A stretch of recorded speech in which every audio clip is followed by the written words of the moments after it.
Buen día, señores tesistas. Soy Carlos Quirós y les doy la bienvenida al cuarto módulo denominado Plan de Investigación. En este módulo nosotros vamos a revisar 4 temas. El primero es planificación de la investigación, el segundo es estructura del plan de tesis, el tercer tema es anexos de la tesis y el cuarto tema es resumen ejecutivo del plan de tesis. Cuando nosotros hablamos de planificación de la investigación, nosotros definimos el modo en que vamos a realizar las actividades de nuestra investigación. Y cuando nosotros definimos el modo en que vamos a realizar las actividades de nuestra investigación, nosotros debemos definir los recursos, servicios, el presupuesto y el cronograma de actividades. Y este es parte de nuestro plan de tesis que debe ser presentado ante la Universidad de San Martín de Porres para iniciar nuestro proceso de obtención de grado académico de maestro. El primer aspecto que nosotros debemos definir es el de los recursos que vamos a aplicar. Y para estos recursos nosotros tenemos 3 tipos. El primer recurso es el de los recursos humanos, o en otras palabras, las personas que nosotros vamos a requerir para llevar a cabo nuestra investigación. Tenemos también unos recursos físicos, que muchas veces va a estar conformado por recursos de oficina, sean lapiceros, hojas, cuadernos, blocs de notas, todo aquel recurso físico que ustedes requieran para llevar a cabo su investigación. Un detalle que aquí les debo indicar es que debido a que ustedes están realizando una tesis, no va a ser necesario indicar recursos como mesas o sillas, porque hay que considerar que una tesis ustedes la pueden realizar en una cafetería, pueden realizarla en una sala de su casa, incluso en una misma aula de clases. Pero sí hay que tener en cuenta estos recursos de oficina que ustedes van a aplicar. Pero también tengan en cuenta algo, que muchas veces los recursos de oficina que ustedes apliquen en su tesis quizá no les va a costar. Probablemente ustedes ya tengan hojas bond en su poder, quizá tengan lapiceros a la mano y por tanto estos recursos no tendrían un costo. Sin embargo, sí hay que mencionarlos indicando un costo cero y que ustedes ya disponen de estos recursos. También nosotros tenemos unos recursos que son los recursos informáticos, que como su nombre lo dice, son recursos relacionados con la informática. Recursos muy tocados son, por ejemplo, una laptop, una PC, una impresora, los cartuchos de tinta, probablemente unas memorias USB, un disco compacto. Va a depender de los que ustedes apliquen para su tesis. Y varias veces estos recursos informáticos ustedes ya lo van a disponer. Yo supongo que todos ustedes disponen de una PC o bien disponen de una laptop, que por lo tanto no les va a costar nada porque ya lo tienen en su poder. Sin embargo, hay que mencionarlos dentro de su plan de tesis de tal modo que sepa el lector qué es lo que ustedes aplicaron. Claro, con un costo cero. Una vez que ustedes han definido los recursos que van a aplicar para su investigación, deben también definir cuáles son los servicios que ustedes van a adquirir. Para una tesis no suelen haber muchos servicios, y sobre todo para una tesis de educación. Pero los servicios a los que sí se puede recurrir son, por ejemplo, los servicios de empastado, los servicios de espiralado, quizá algunos servicios de movilidad y quizá algún otro servicio que esté por ahí. Hay otros servicios como alimentación, hospedaje, agua, teléfono, energía eléctrica que en tesis de otra naturaleza podría ser requerido. Pero en el caso de ustedes que quizá realicen una encuesta o un conjunto de evaluaciones en aula o quizá en una oficina administrativa o quizá con un conjunto de directivos, no van a requerir un uso especial de energía eléctrica o de agua, salvo el que ustedes recurran cuando estén ahí redactando en su laptop o en su PC. Pero estos recursos o estos servicios no son servicios indispensables, no son servicios fuertemente involucrados con su investigación, Por lo tanto, servicios de hospedaje, de alimentación, agua, luz, no son servicios que ustedes van a requerir ahí indicar en su tesis. Pero bueno, ya ustedes han definido sus recursos y también los servicios que van a aplicar para su investigación. Pero una vez que ustedes ya han hecho esto, deben definir su presupuesto, deben definir cuánto les va a costar cada recurso, cuánto les va a costar cada servicio y por supuesto hay que indicar cómo ustedes van a cubrir este presupuesto. Es muy probable que para su tesis ustedes simplemente indiquen que van a cubrir el presupuesto con sus propios fondos, con su propio bolsillo, porque probablemente la tesis no les cueste más de 1000 soles. Pero si fuese el caso que ustedes requieran por ahí financiarse con alguna entidad bancaria, por ejemplo, esto ustedes lo van a tener que indicar. Y está de más decirles que esta indicación debe ser coherente, debe ser similar con la indicación que ustedes dieron en su viabilidad de investigación. Esta viabilidad que hemos visto en el módulo 1. Viabilidad de la investigación tiene que ser compatible con las indicaciones del presupuesto. Pero bueno, cuando ustedes realicen o definan su presupuesto, es muy recomendable y de hecho esto le van a exigir que ustedes hagan una tabla o una lista de costos por cada recurso y servicios que ustedes vayan a aplicar. Miren aquí el ejemplo en la diapositiva. Aquí tenemos una propuesta de formato para nosotros determinar nuestro presupuesto. Miren aquí que nosotros hemos considerado 3 recursos humanos, uno que es el del investigador, otro que es el de un encuestador, una persona por ahí que nos va a apoyar para aplicar encuestas. Por ahí vamos a tener un digitador, una persona que nos va a apoyar con la digitación de los datos recolectados, porque son muchos y un investigador solo o un tesista solo, que es el caso de ustedes, va a ser un trabajo un poco laborioso y por lo tanto lo van a contratar, ¿no? En el caso del investigador, obviamente el investigador son ustedes no van a realizar un cobro por su trabajo, solo vamos a poner que ya se dispone y costo cero. El encuestador hay que contratarlo, vamos a suponer que vamos a disponer de 2 encuestadores, así que le vamos a pagar 300 soles a cada encuestador y nos van a costar 600 soles estos 2 encuestadores. Solo vamos a contratar a un digitador al que le vamos a pagar 150 soles, así que le asignamos su coste de 150 soles. Aquí están nuestros recursos humanos. También nosotros tenemos un conjunto de recursos informáticos. Por ejemplo, una laptop, una impresora, cargas de tinta negra y de color, por ahí una licencia para utilizar el Windows 10, el sistema operativo, una licencia de un software estadístico que es el SPSS, una licencia para uso de Office 2016. Estos son nuestros recursos informáticos. Miren ustedes que en el caso de las licencias ya disponemos de todas, así que nuestro costo es 0.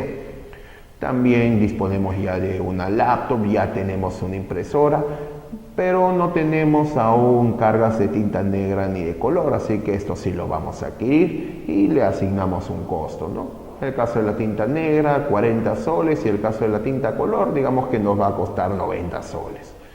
También tenemos un conjunto de recursos materiales, por ejemplo, hojas bond, lapiceros, engrapadores, grapas, folders tamaño A4, y dependiendo de los casos, algunos de estos recursos materiales o de oficina ya los disponemos, y hay otros que no, y que por lo tanto van a significar un desembolso, ¿no? En este caso ya disponemos de engrapadores y ya disponemos de grapas.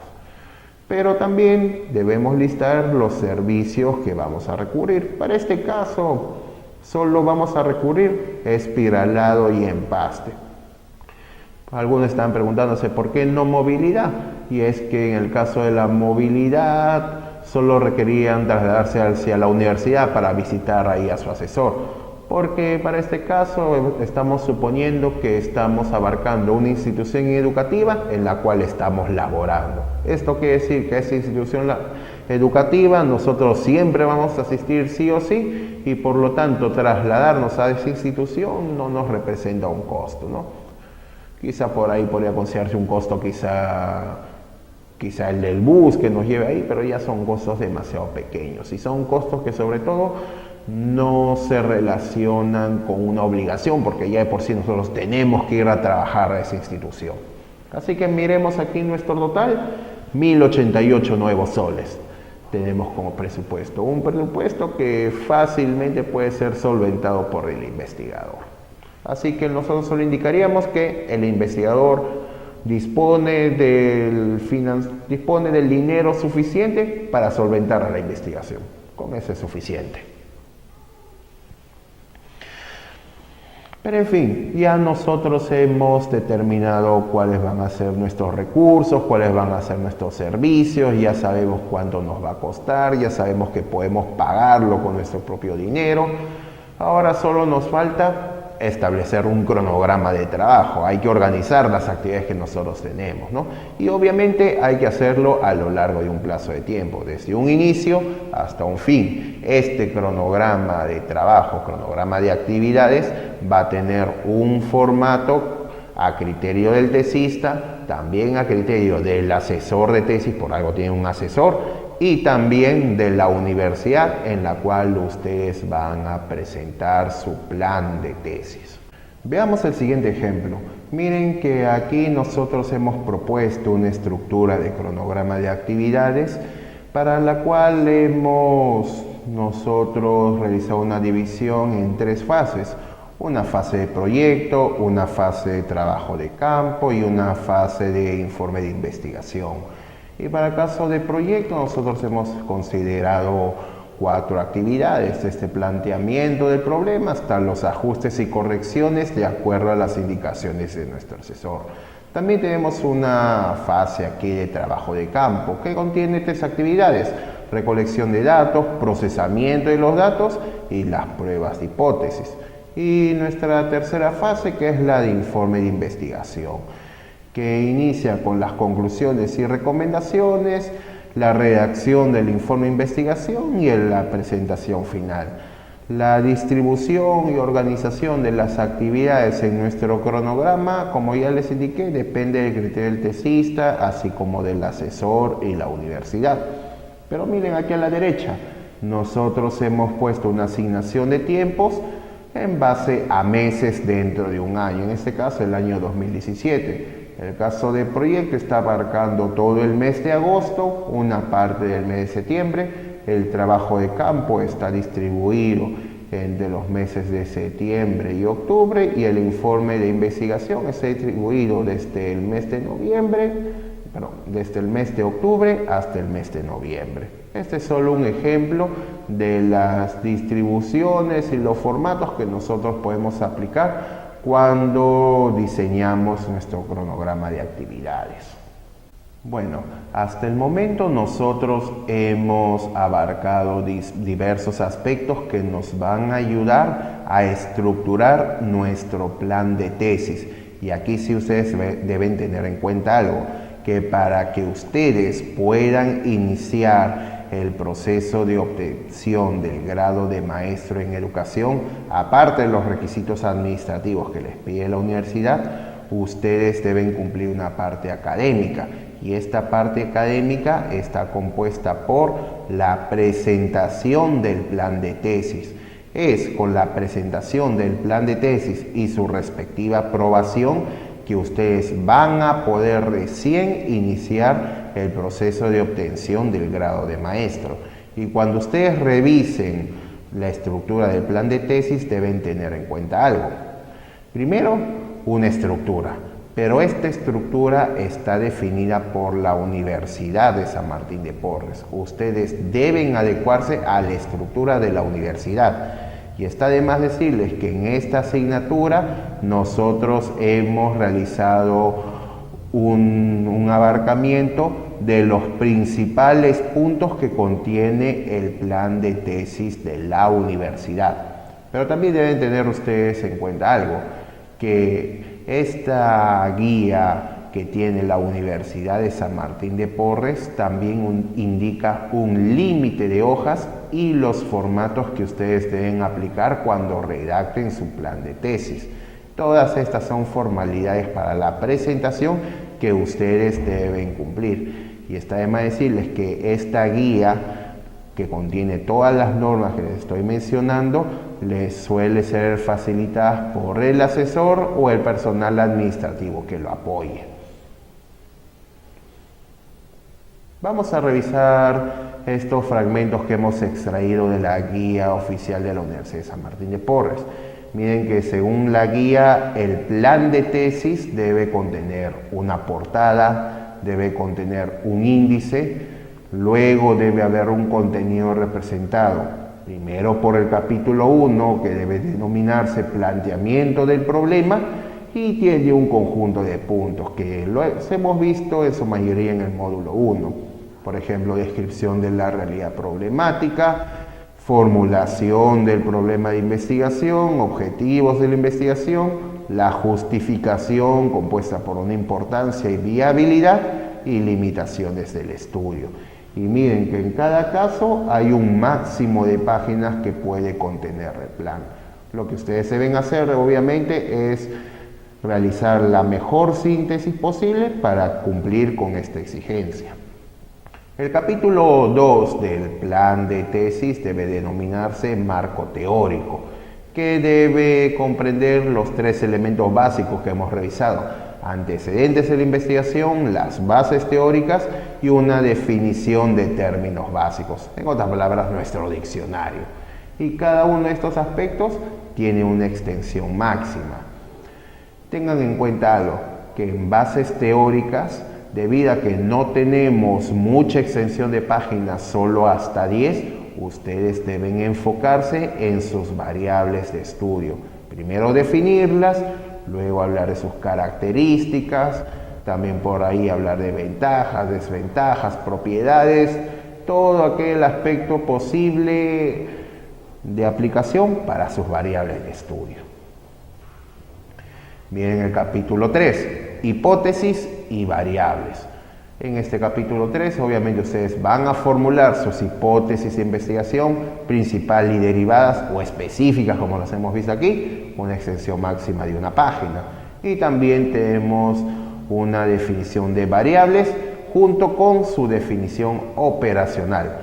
Dicho sea de paso que la definición operacional se compone por la mención de las variables, sus dimensiones y una representación de la operacionalización de variables que hemos revisado en el módulo 2 y el módulo 3.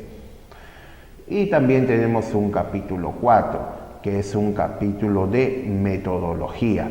En este capítulo nosotros vamos a definir nuestro marco metodológico. Y justamente tenemos un punto que habla del diseño metodológico. Aquí se indican nuestros enfoques, nuestros alcances y los diseños que vamos a aplicar. También tenemos un punto más que es el diseño muestral. Aquí, ¿qué se hace? Indicar la población y la muestra de estudio. Y también tenemos nuestras técnicas de recolección de datos. Simplemente aquí nosotros indicamos cuáles son las técnicas que vamos a aplicar y asimismo indicamos los instrumentos de recolección de datos a los que vamos a recurrir. También tenemos un punto que es de técnicas estadísticas para el procesamiento de la información. En este aspecto solo indicamos nosotros que vamos a realizar, por ejemplo, descripciones de la muestra que hemos analizado o que habremos analizado. Quizá vamos a aplicar aquí tablas de frecuencia, gráficos de barras para indicar las propiedades de nuestra muestra evaluada, y también digamos que vamos a realizar pruebas estadísticas para nuestra prueba de hipótesis. Por ejemplo, si tenemos una hipótesis de correlación, nosotros vamos a indicar aquí que vamos a aplicar pruebas estadísticas de correlación. Si por aquí tenemos un diseño experimental con un grupo experimental y un grupo de control, nosotros vamos a indicar que vamos a aplicar técnicas estadísticas de comparación para comparar nuestro grupo experimental con nuestro grupo de control. Y también tenemos aquí un punto adicional que es el de aspectos éticos. En este punto no hay mucho que detallar, solo que vamos a indicar cómo nosotros nos vamos a aportar, que vamos a aplicar una ética como investigadores. Aspectos éticos clásicos son, por ejemplo, la no discriminación por raza, ni por credo, ni por género. También podemos indicar que, por ejemplo, vamos a respetar el derecho de confidencialidad de nuestros integrantes en las muestras que hemos abarcado por ahí, quizá indicando que no vamos a difundir sus identidades. También vamos a indicar nosotros, por ejemplo, que no vamos a realizar ningún tipo de plagio. Si nosotros requerimos la consulta de un libro, está bien, hacemos la consulta, copiamos el texto, pero siempre indicando que este texto que nosotros hemos copiado le pertenece a cierto autor. En otras palabras, no vamos a hacer plagio. Y el siguiente aspecto es el del cronograma. Cronograma que hemos visto, que simplemente indicamos nuestras actividades que vamos a realizar junto con los recursos y servicios que vamos a requerir, una extensión no mayor de una página, y por último las fuentes de información que nosotros hemos aplicado, sobre todo en nuestro capítulo de marco teórico. El siguiente aspecto que nosotros debemos tener en cuenta es el de los anexos. Anexos que se presentan tanto para nuestro plan de tesis como la tesis final.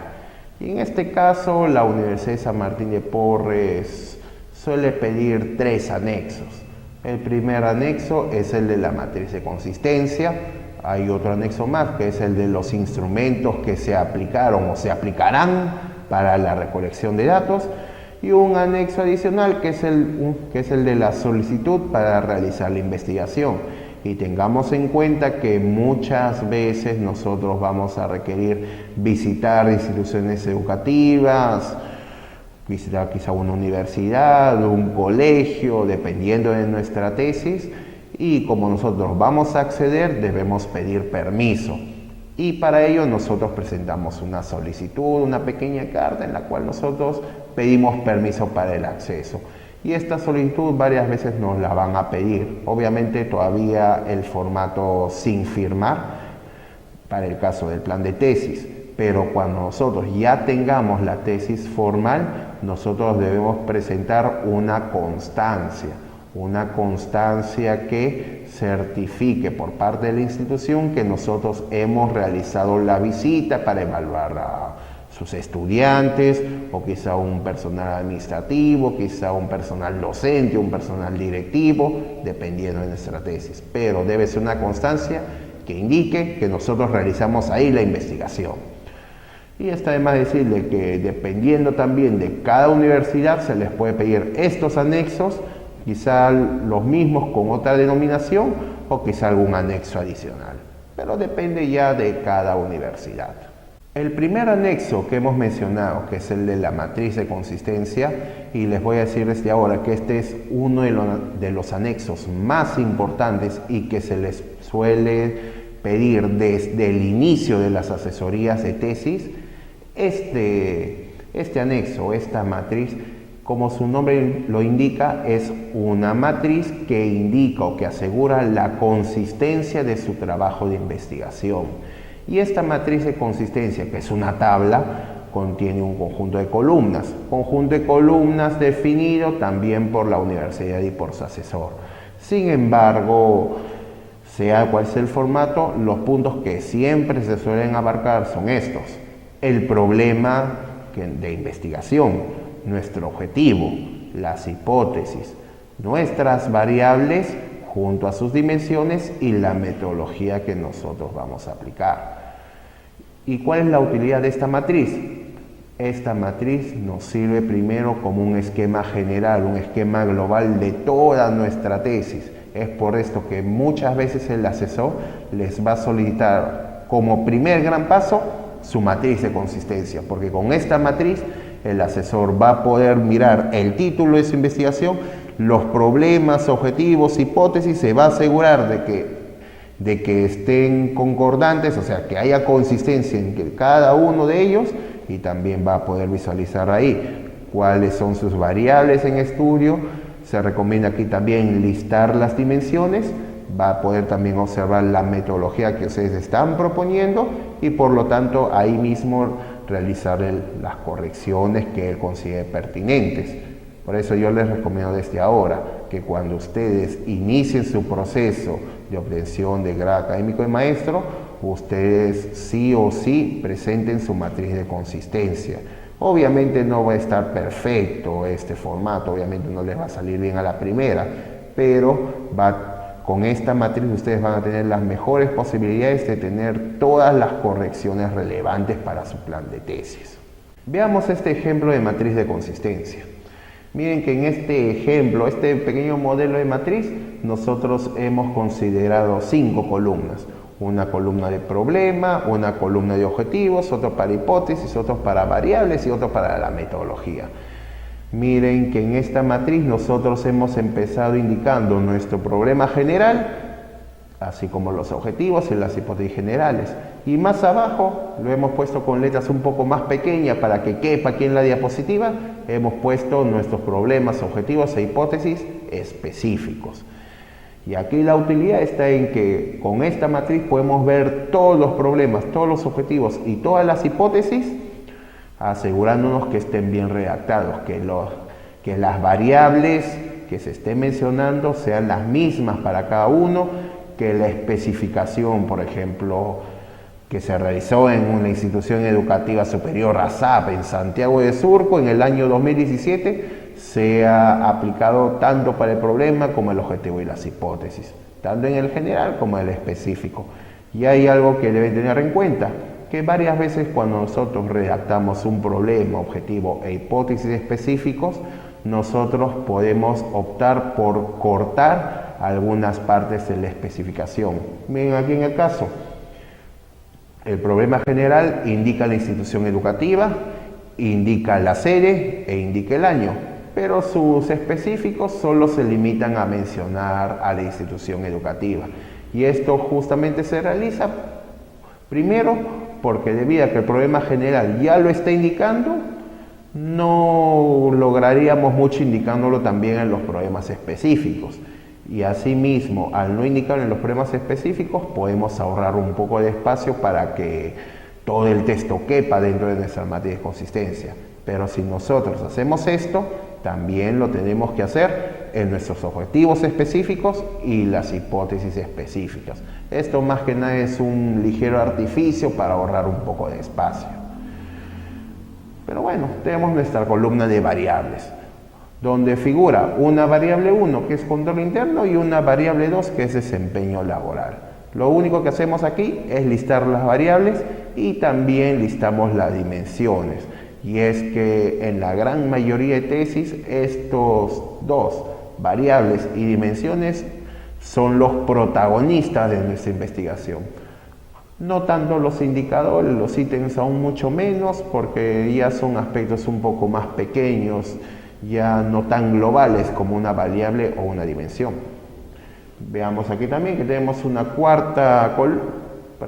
quinta columna denominada metodología. En esta columna nosotros indicamos todos los aspectos de nuestro marco metodológico. Como ya hemos visto en el módulo 3, primero el enfoque, en este caso hemos determinado un enfoque cuantitativo. Tenemos también un alcance, en este caso el alcance lo hemos definido como un alcance descriptivo y correlacional, debido a que nosotros vamos a realizar descripciones de nuestra muestra en estudio, o en este caso nuestra población, a partir de la medición de nuestras variables y las dimensiones. Y también vamos a tener un alcance correlacional, y es que ustedes lean la hipótesis y también lean el problema. Aquí nosotros nos enfocamos en analizar una relación, en este caso que es un impacto. Por eso hacemos una correlación como alcance. Pero también tenemos nuestro diseño. Para este caso, como nosotros solo nos limitamos a evaluar dos variables para ver si una variable tiene influencia sobre otra, no necesitamos realizar ningún experimento, así que aplicamos un diseño no experimental. Pero también nosotros nos damos cuenta que para realizar estas evaluaciones, nosotros no requerimos realizar ningún seguimiento a los miembros de la población. Solo los evaluamos o aplicamos una encuesta una única vez y de ahí los dejamos tranquilos. Por lo tanto, este es un diseño no experimental y transversal. Y también nosotros hemos definido una población. En este caso hemos indicado que iba a ser el personal administrativo de la institución educativa ASAP en la sede de Santiago de Surco. Y también nosotros indicamos que para este caso vamos a evaluar a todo el personal. Esto quiere decir que estamos haciendo un censo. Y como vamos a evaluar a toda la población, naturalmente no hay muestra. Y como no hay muestra de estudio, simplemente no la mencionamos.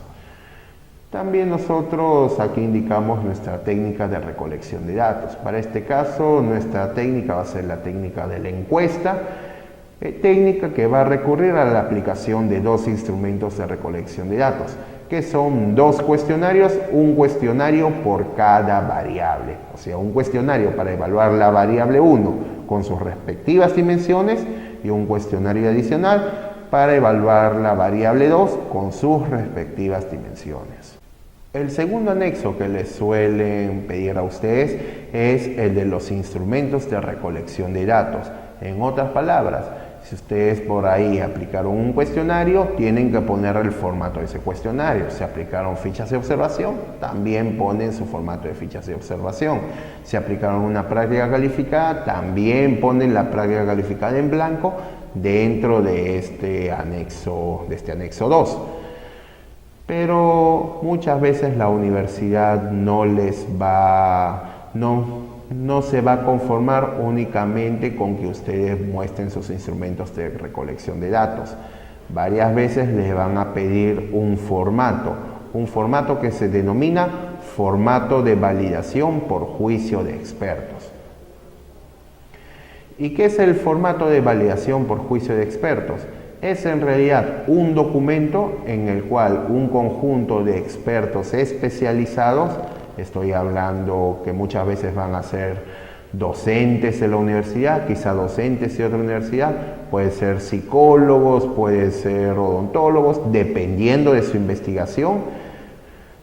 Estos expertos lo que van a hacer es poner su firma indicando que los instrumentos que ustedes han desarrollado son instrumentos que van a medir adecuadamente sus variables de estudio. Y está de más decirle que estos expertos, sea el caso de su procedencia, sea el caso de su grado académico o sea el caso de su título profesional, tienen que cumplir exigencias que muchas veces les va a indicar la universidad. Por ejemplo, la universidad puede exigirles que ustedes apliquen 3 expertos y de estos 3 expertos, 2 sean de la universidad y que estos 2 expertos de la universidad tengan como mínimo el grado de doctor. Esto significa que ustedes van a tener que cumplir con esas exigencias. Quizá por ahí ustedes están realizando una tesis dentro de una institución educativa que tiene una carrera de odontología. En ese caso quizá les recomienden a ustedes que sus docentes expertos sean docentes que también sean odontólogos. Pero estos formatos, estas exigencias para su validación de juicio de expertos son indicados por la universidad, así como el asesor de su tesis. Y el tercer anexo que les pueden solicitar es el de la solicitud para realización de la investigación. Tengan ustedes en cuenta que debido a que ustedes están en una etapa de plan de tesis, todavía no van a tener una constancia de visita, pero sí pueden tener ya una solicitud, un formato que ustedes están proponiendo para presentación a la institución, y justamente esto va a servir para pedir permiso de acceso. También esta solicitud puede tener un formato propio realizado por el tesista, quizá con asesoramiento de su asesor de tesis, o también puede ser una carta de presentación de la misma universidad. Esto va a depender mucho del estado de su investigación, los requisitos que tengan y por supuesto los criterios de su asesor y de la universidad. Hasta aquí nosotros hemos visto los aspectos principales de un plan de tesis. Y este plan de tesis es el requisito que ustedes deben cumplir para iniciar el proceso de obtención de su grado de maestro. Sin embargo, para este curso nosotros vamos a desarrollar un resumen ejecutivo del plan de tesis. Este resumen ejecutivo no es solicitado ni exigido por la universidad. A la universidad lo que le interesa es su plan de tesis, ese sí lo tienen que presentar ante la universidad, pero para este curso nosotros vamos a considerar un resumen ejecutivo, que tal como lo indica, es un resumen del plan de tesis que ustedes han redactado.